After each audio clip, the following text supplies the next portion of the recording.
Well, I guess this time I want to show you my watering system, my new spring watering system. It's basically just an updated guttering method. Guttering's been around literally for like ever. But you got your reservoir down there, and in this case I'm using just a regular pump. 80 gallon an hour pump. Takes about 10 minutes to fill the entire pipe. And then it flows down. These all have holes in them so that they can suck up the water. And it just flows down, and then under here it comes out and then runs uphill until it gets back to the reservoir. Yeah,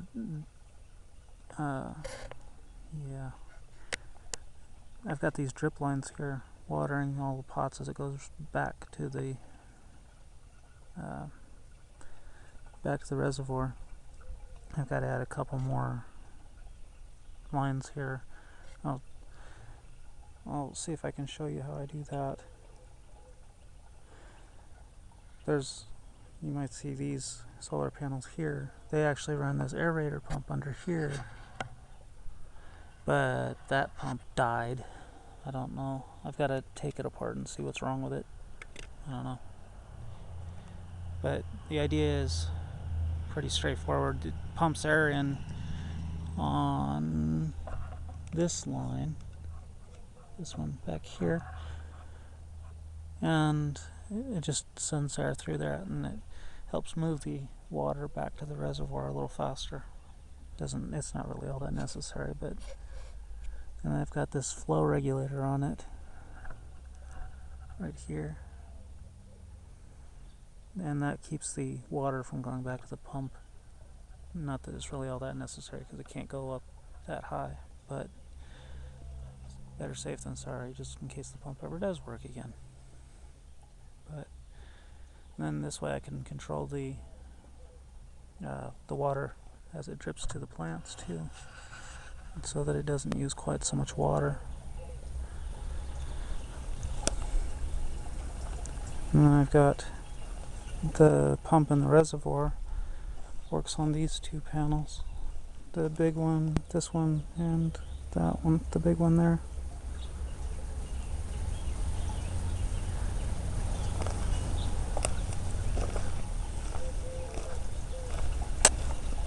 But anyway, I think, yeah, I've got an extra cup here. Actually, you can see the holes in it right there. A little line of holes. There's actually on all four sides. But I wanted to get both of these hooked up, but obviously I've only got one tee, so I guess I can only get one done right now. I think I'm about out of line too. About out of spaghetti line. There's the Fuki getting ready to bloom. Let me just set this down and I can see how do I do this. I don't know that you're going to be able to see much. We'll see. Let me just adjust this here. I can figure it out. Yeah, you can kind of. Yeah, I think that'll work. Alright, so yeah, I've already got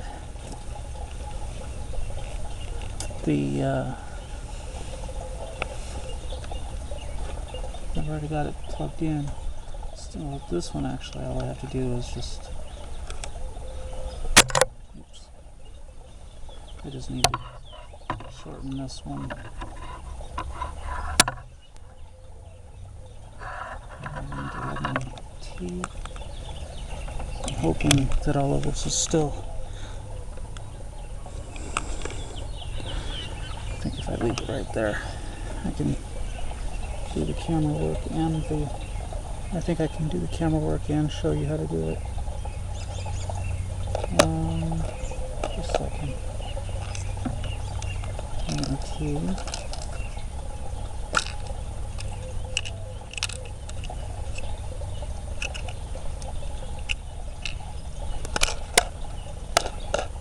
These are what I use.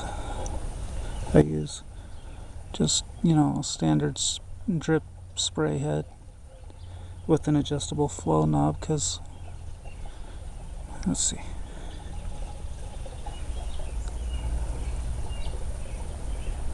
Oh, I'm about out of battery. Well, anyway.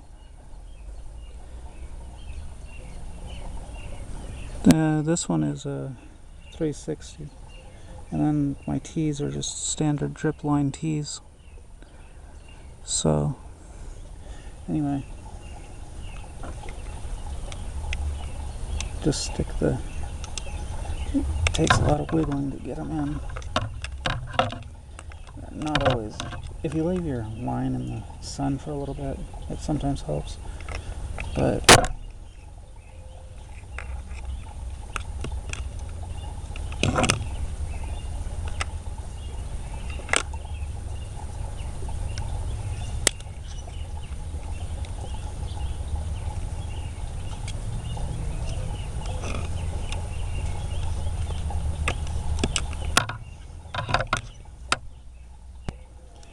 the hard part's getting it on under here.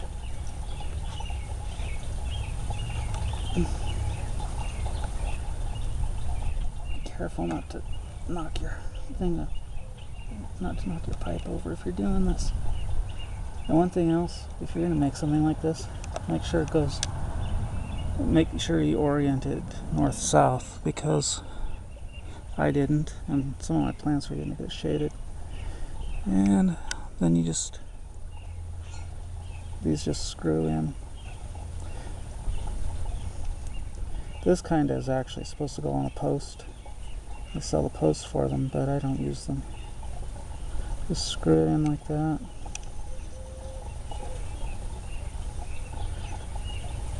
Screw that one in.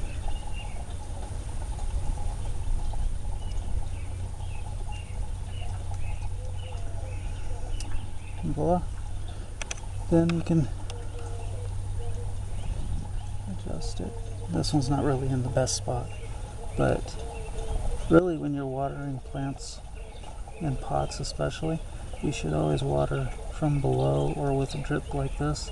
Otherwise you compress your soil, and you don't want that. So anyway, I just put the hose in. Eventually I want this to be automated so that so that the plants don't have to worry about going any more than 3 days without water. Because sometimes I forget, or I'm just not around, which always leads to dead plants. When it's cloudy, it's almost just as bad in the summertime because it's so hot.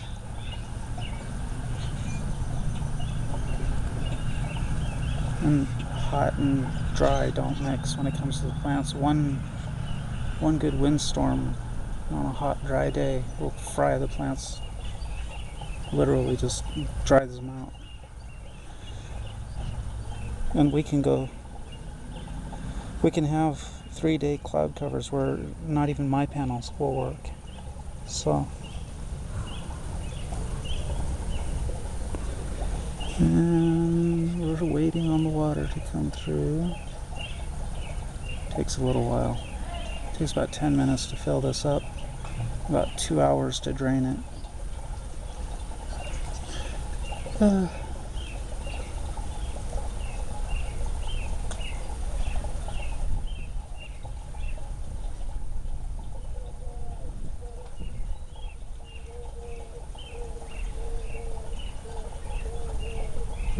You don't have to use this method either for watering, but guttering seems to work pretty well because you've got a good reservoir of water up top. You can use saucers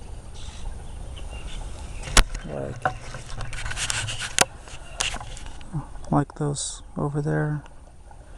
Really, you just need to get enough water to them to last them for a little while, just in case you do forget or can't get to it. It's not a good idea to have a fully automated system because things break. Well, in my world they break. Proof in point. But, you know, the saucering works pretty well. It waters the plants from below. And if you've got a good soil, it'll wick it up. And it's always better to water from the bottom. At least here it is. And let's see. I think you can see the water creeping along very slowly. It actually goes faster once it gets going. If the aerator was on it, it would already be working. It would force the air along. I mean, the air would force the water along, and as it is, we have to wait for all the air to get out of the spaghetti line as well, I think. So you can see you can see the spaghetti line better under here. If this actually works, it would actually be a good way to do it, because then if I have some plants that aren't doing very well, I could always just move them under here. Of course, it would have to be moved to where it's north-south. Unless, actually, you want to, if you have some shaded plants, this might actually work better for that. You know, like rhubarb or fuki, although the fuki would be, I think you could probably get about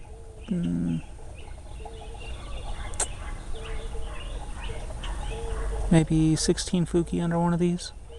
Their leaves get about 4 feet across, so they'd hide this pipe pretty well.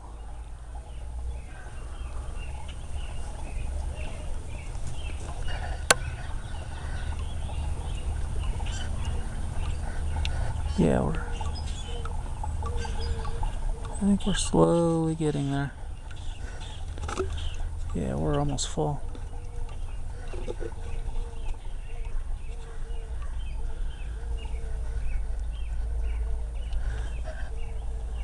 Which means we can probably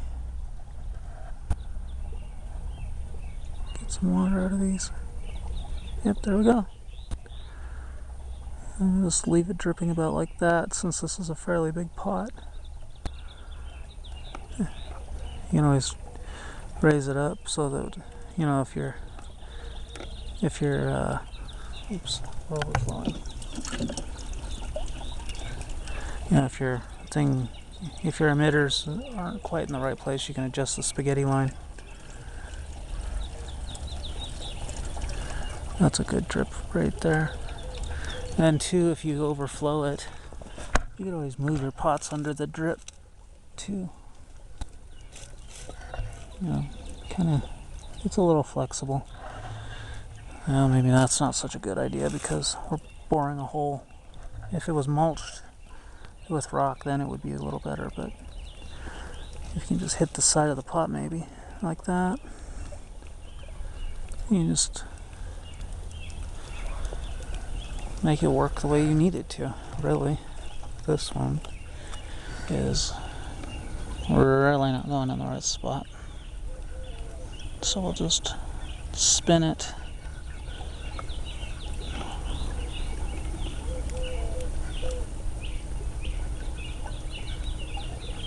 to where it gets where it needs to be. I hope you were able to see that. It's hard to do this with one hand and film with the other. At any rate, so I'll have to add another spaghetti line set on these two. I'm still trying to figure out the best way to run the pump more automatic. I'm thinking I'll probably have to use an Arduino or something to cut the power. Use a humidity sensor or something, moisture sensor. I'm not sure. Still looking into it.